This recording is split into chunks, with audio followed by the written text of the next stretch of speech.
And pressure is mounting on the ANC in the northwest to bridge internal divisions and unite ahead of this year's elections.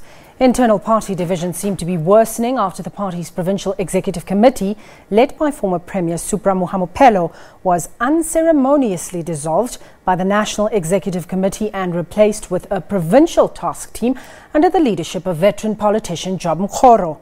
The decision to dissolve the PSC was met with great resistance from some regions, claiming that the disbandment was unlawful and done without consultations with branches.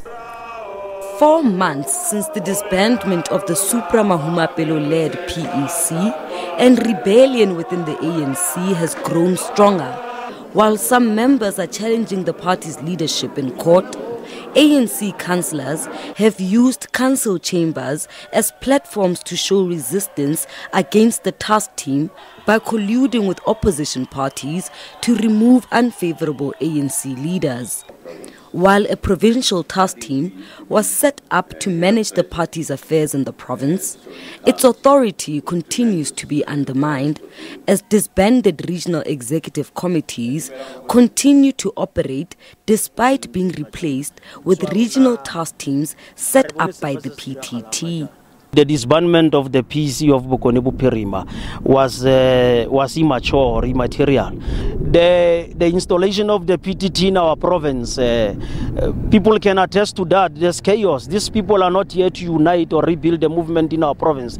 They are only here in our province for their own sake, just to ensure that they are part of the legislature, either national or provincial. And we are very happy that subsequent to all this confusion, we received a letter from the Secretary General's office confirming that we are still a regional executive committee. While the PTT has gone to lengths to try address these challenges, it has also been criticized for failing to bridge divisions among its members, with some accused of pursuing personal interests.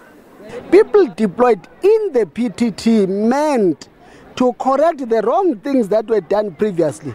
Originally, right now, have interests among themselves, harboring interest of contesting the ANC in 2 years to come, and that has then compromised their proper organizational work in terms of building unity in the province. With internal party divisions in the ANC growing more pronounced, political analyst Dr. Ushupeng Maseng warns of dire consequences come election time.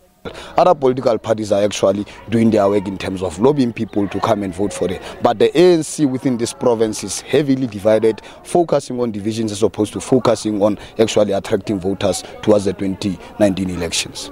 The PTT does not have strength. As I said, if you have continued parallel structures still saying that they do not recognize the PTT. So you cannot necessarily claim that the PTT is in charge of politics in the Northwest. On the other hand, the newly established PTT says while divisions continue to plague the party, it is committed to attaining unity for the greater cause.